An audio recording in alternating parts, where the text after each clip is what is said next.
Gak mungkin anaknya dikasih makanan haram, gak mungkin. Saya ditanya kemarin sama di WhatsApp, Habib saya minta amalan, istri saya lagi hamil, biar anak saya jadi anak yang soleh solihah. Saya minta amalan, zikir wirid, gak tak kayak zikir wirid.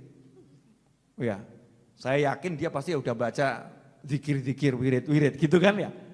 Saya kasih satu nasihat simple, mudah-mudahan gampang juga, sederhana. Jangan masukkan makanan haram ke perut istrimu, selesai. Pastikan semua yang masuk mulut istrimu halal. Tidak ada yang tengah-tengah, syubhat-syubhat minggir. Halal, betul-betul halal. Kalau yang masuk ke perut istrimu halal, insya Allah anakmu soleh dan solehah. Selesai. Kullu lahmin nabata minal haram, fannaru aula bih. Semua daging yang tumbuh dari haram lebih layak disantap api neraka. Itu diantara maknanya, kalau kita masuk makanan haram ke tubuh kita, otomatis tubuh kita akan bergerak ke neraka. Susah diajak taat, maunya maksiat. Naudzubillah min dzalik. Itu otomatis. Enggak bisa dicegah, itu mesin otomatis. Nah, terus cara mencegahnya bagaimana? Ya istighfar, tobat. Istighfar yang banyak, tobat yang banyak. Biar pengaruhnya rodok ini. Istilahnya ditawarkan. Kalau racun ada penawarnya. Dengan penyesalan, dengan tobat, ya Allah itu. Ini kalau sekarang yang masuk haram, bahkan orang tua prinsipnya, haram didik gak apa-apa. Ya, penting urip, haram sedikit gak apa-apa, yang penting hidup. Balikan prinsipmu, mati gak apa-apa, yang penting gak kemasukan haram.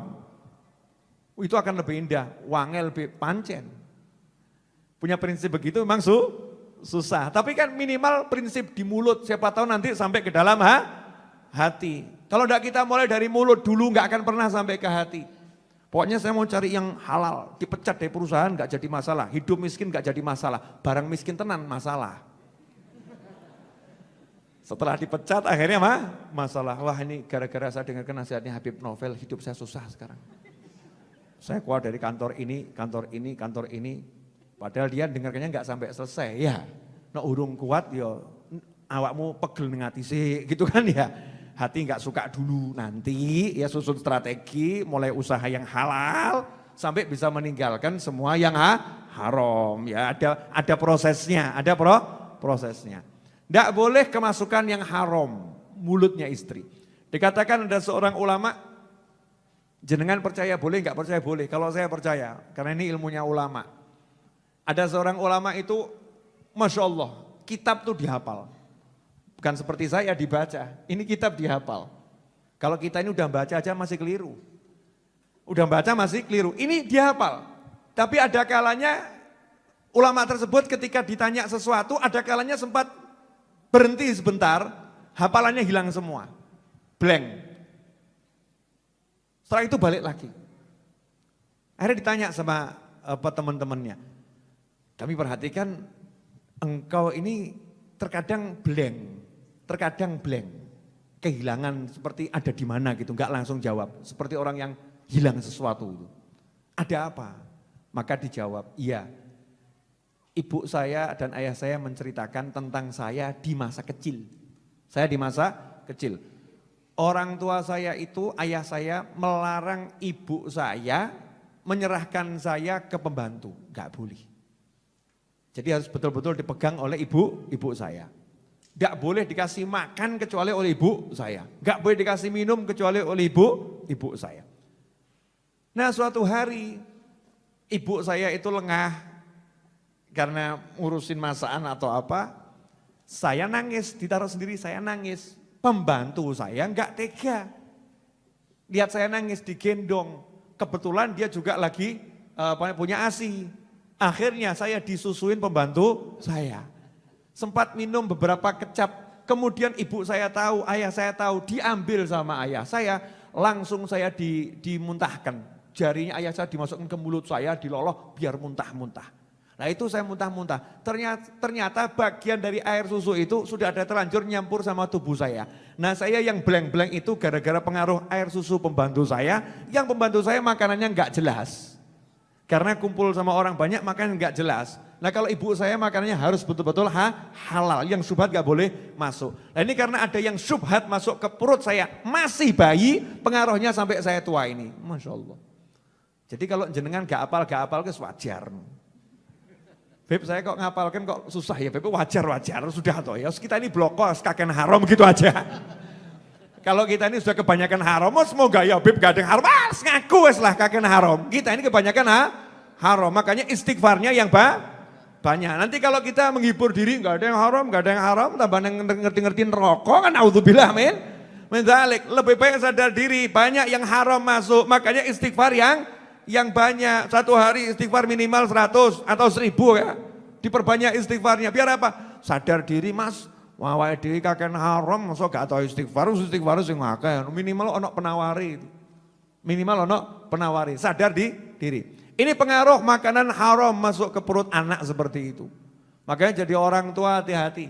Gak ada kalimatnya tuh tolabur rezeki tuh gak ada. Tolabul halal. Mencari yang halal. Bukan mencari rezeki. Cari yang halal. Kalau gak halal gak usah dicari. Semua yang masuk ini harus diperhatikan betul. Memang gak gampang. Mudah tapi gak gampang. Butuh kesungguhan untuk neliti. Ibu diajak suami ke rumah makan, aromanya sungguh sedap, restorannya indah, makanannya enak, penyajiannya oke, langsung masuk atau nanya dulu? Ibu, di dalam yang makan pada kerudungan semua, yang juali pakai kopiah, lah koki. Loh koki kan pakai kopiah juga kan ya, kopiah koki gitu loh ya. Ibu kira-kira langsung masuk atau nanya? Jujur Bu, masuk. Terus kalau bapak ngomong sama ibu, kira-kira halal gak ya? Ibu kira-kira gimana jawabannya? Insya Allah halal. Gitu ya Bu? Insya Allah halal. Insya Allah halal. Ada enggak upaya untuk ngecek? Nanya ke dapur. Berani enggak nanya sama dapur? Itu hak konsumen loh. Hak konsumen yang tinggal di Negara Kesatuan Republik Indonesia untuk nanya sama koki. Ya untuk nanya. Ada campuran ini apa tidak? Makanya apalno cateten nih campuran yang haram yang enggak boleh di dapur ini. Jangan-jangan ibu tiap hari masaknya pakai itu. Pantas bapak begitu Bu. Pantas bapak itu kalau lihat yang begitu jadi karena ibu-ibu yang ngasih makan. Makanannya membuat bapak matanya begini. Ada enggak? Bu, ibu, jangan-jangan ibu belanjanya juga enggak mikir halal haram itu. Ketika beli ayam tuh belinya di tempat orang yang nyembelihnya bener atau enggak bener itu. Atau asal ketoi pite ayu gitu. Yang mana? Nah ini penting sekali masalah halal haram makanan masuk, minuman masuk ke perut betul-betul harus difikirkan karena ini urusan untuk tubuh kita dan anak keturunan kita. Jelas ibu-ibu? Kenapa saya teriaknya ke ibu-ibu? Karena yang banyak makan ke mulut perut ya itu ibu-ibu, yang ngasih makan juga ibu-ibu. Jadi ibu-ibu lah memegang kendali kekuatan di rumah tangga. Halal tidak? Ya termasuk air. Airnya halal tidak? Maksudnya airnya halal tidak itu bagaimana? Ya kira-kira airnya mencuri atau tidak? Kadang meterannya diputer-puter gitu. Masya Allah, biar murah diputer-puter gitu ya. Dikei macam-macam biar muter alon gitu ya. Nah itu kan trik-trik untuk mencuri PDAM itu kan. Naudzubillah min dzalik. Mungkin PDAM bisa ditipu, tapi Tuhanmu gak bisa ditipu. Allahmu gak bisa ditipu, haram ini masuk. Haram masuk, ngeri. Makanya kita kalau mau makan di tempat nanya, ini halal enggak?